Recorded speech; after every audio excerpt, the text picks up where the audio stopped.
told you guys it was going to be a twofer today. That's what happens when you have a snow day.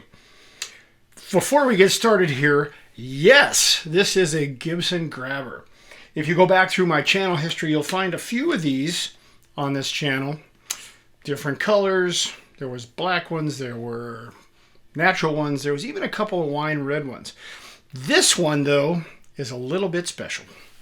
This is a first year 1974 Grabber. How do you know the difference? Well, for starters, 75 and later had a three-piece neck. This is a one-piece neck, and you'll notice there's no angle on the headstock. There is no angle. That means it's flat. Ooh, flat. So this is not one of those that's going to warp or twist because there's no scarf joint.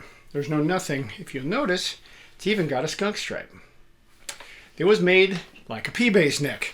Solid maple, skunk stripe, boom, done.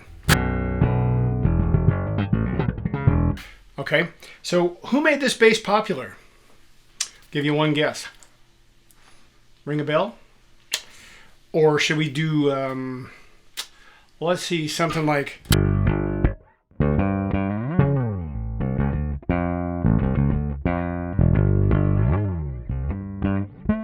Whatever, however that goes. You know who I'm talking about. Tongue down to here. There might be some figurines around here somewhere. I don't know. But anyway. First time I saw one of these was on the Alive 1 record. And of course you can go back and watch videos from that era and you'll see that there's two of these. Now, once again, flat headstock means first year. According to flyguitars.com, thank you folks, there were 219 production run Grabbers in 1974. So this is one of 219.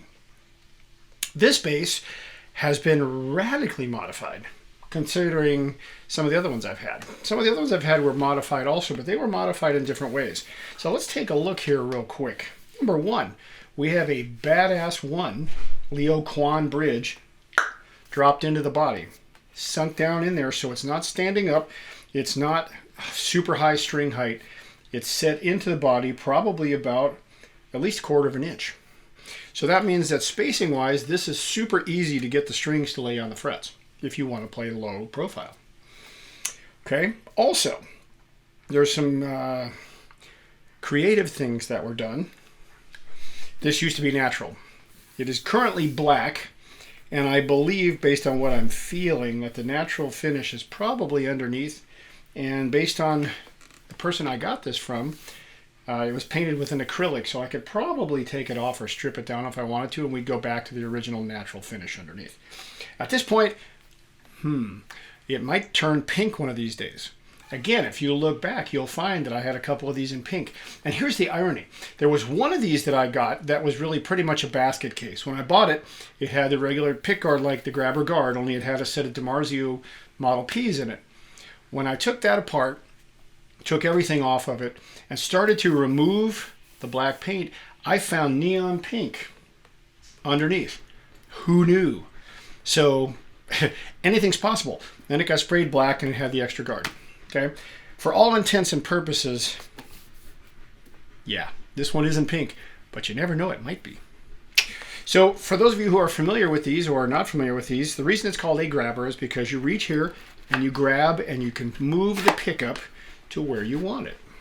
Okay, so you should have a wide range of tones because you've got the ability to move the pickup wherever you want to put it. If you want to put it at the back, if you want to put it at the front, stick it in the middle.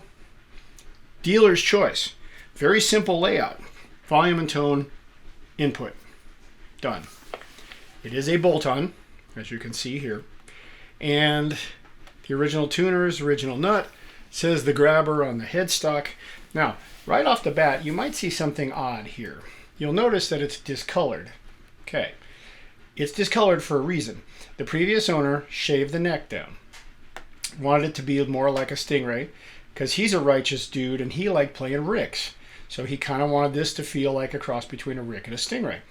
Well, in so doing, somewhere right about here, the truss rod accidentally showed itself, meaning it got shaved just a little bit too much. So I have a couple theories on fixing it, but I'll tell you right now, I've played this thing like it is. I've even adjusted the neck and changed the strings and did a whole setup. And it doesn't matter. Noisy in here today. Very simple. It doesn't matter. It's not coming out of the neck. It's not doing something weird. It's just there. And it's been that way for 35 or 40 years since the little sandpaper magic was done to it. Ain't going anywhere. If it hasn't moved by now and gone all weird, it's not going to. This is the beauty of a one-piece neck versus the three-piece neck that came from 75 forward, where you had the big neck blank, the scarf joint at the headstock, and then the maple cap, which was the fingerboard. Or in later times, they occasionally snuck in an ebony or a rosewood. Very rare until you got to the Nashville days for Gibson. So let's just briefly talk our way through this one. I will tell you, this neck is super thin. And it's ironic because this plays to a point like a Rickenbacker. And if I slide this thing all the way back, it kind of sounds like a Rickenbacker. You decide. So I will tell you, going into this now, as we're going to twiddle some knobs. Number one, it's probably noisy. Number one, we're going through the Doug Pinnick pedal, but all of the grr and the mush and the has been turned off, and I will turn the whole pedal off so you can hear just what this thing sounds like by itself. As a crazy guy who loves the Doug pedal, it works for all settings. I want you to hear this thing with it and without it, but I'm not going to turn on the mush, the grr, the distortion, the fur circuit. I'm not going to do that this time because I think you need to hear this by itself. Okay, so with that said, one more thing. I took this thing apart because I was curious to see if there were markings inside. Of course there are, because Gibson in these days in Kalamazoo would take a stamp and they would stamp the neck pocket and the body, so you knew exactly what date it was made, put together, whatever, however they chose to work that. It's in there. This is a Halloween 74 bass. Verified. It is written. Okay. Also, when I took it apart, I noticed that the tone pot is bypassed. So what we're going to have is we're going to have volume straight to the jack. This is a humbucker, by the way. This is a Gibson humbucker, which some people did not know also went in the Explorer basses in the 80s. And it went in the Q80, that kind of Steinbergery looking thing that Gibson made. There was a few of those with this pickup in there, and they of course had two. So we're going to run through, just sliding the pickup around and doing some silliness, and you'll get an idea. And then I'll turn the Doug pedal off, and then we'll go from there. You can hear the difference with the bass just by itself. Okay, so let's start off. Let's slide the pickup forward. And since we're not picking any particular bass player to emulate today, I'll just play a little pattern so you can hear what the bass sounds like.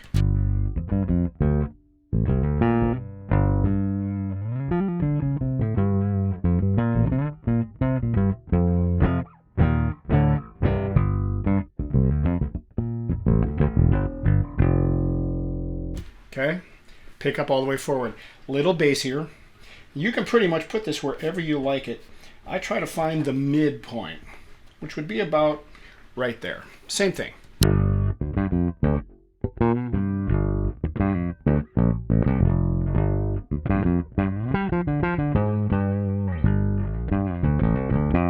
Okay, so that's the midpoint. Now, let's go all the way back here. Let's do the same thing again. You guys tell me what you think you hear.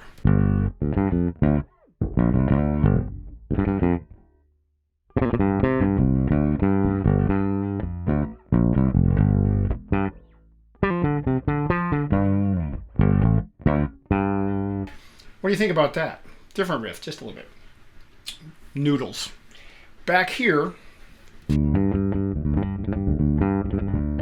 okay, versus up here.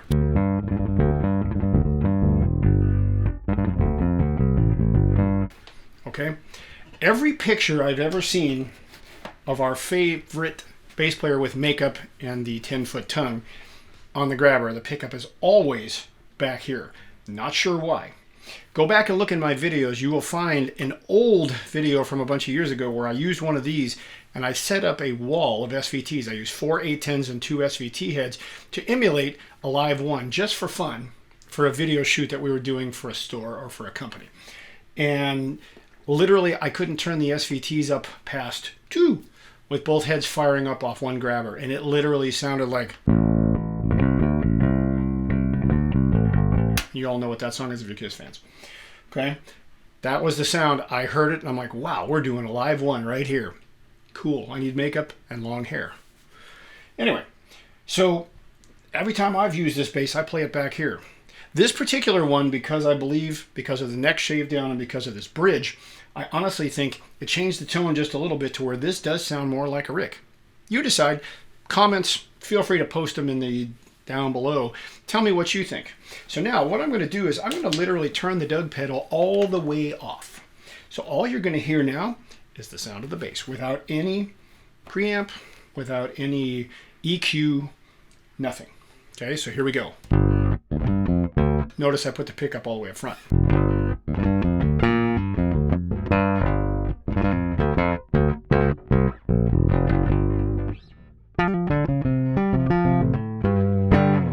Okay, that's up front. Once again, now we will grab the pickup, and it's kind of funny. There's a screw here that holds the pick guard on it. That almost looks like the halfway point, so we're going to go with that.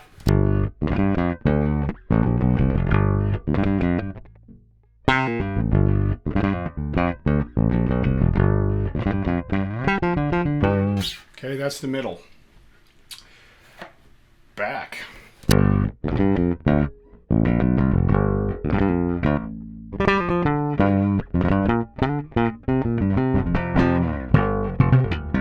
Now, just for fun, yes, you can slap these. Okay, and kind of, if you move it around, of course, you get tone changes. So just since we're goofing, since I don't normally do slap videos anymore,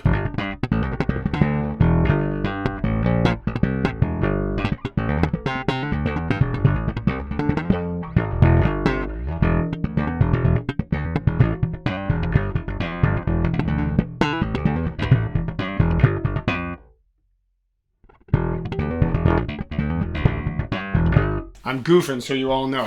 Sliding the pickup backwards.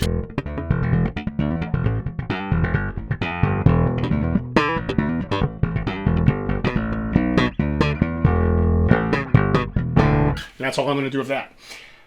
Any questions on this guy? It's a little different. Yeah, you've seen these before. You've seen these in my hands before. Who knows what I'm going to do with it? Oh, by the way, I should make this very clear. I'm going to do this just once. The person who I got this from had it signed. Can you guess whose signature that is? I'll give you one guess. Okay? And it was done long before the dollar sign was trademarked. So this has been around in hands that rock for a number of years. And the traditional master of the grabber, as we would say in this case, signed it. Kind of cool, kind of fun. That's why we can do all these... how's that one go? No, that's not it.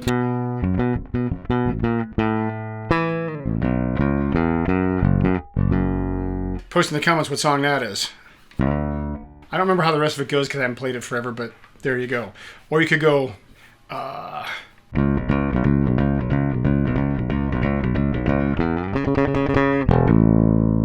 you should know that one.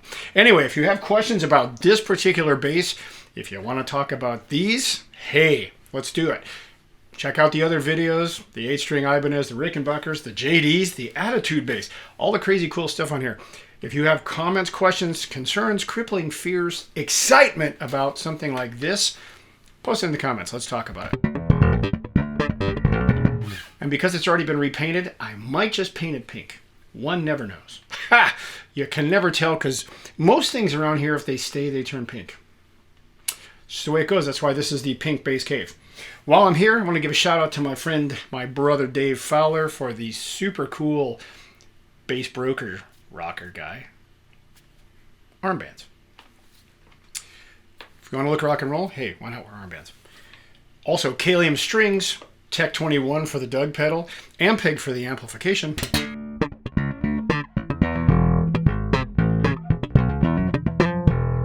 And you'll notice before we split, I'm playing normal. This neck is not moving. Nothing's going out of tune. Even though the neck is shaved and the truss rod is slightly exposed, It plays like normal. It doesn't move. I could jump up here in 7-inch heels and do all that kind of stuff and throw this thing around and it wouldn't go out of tune because it's the one-piece neck. Challenging to find one of these this early because there's only 219 of them.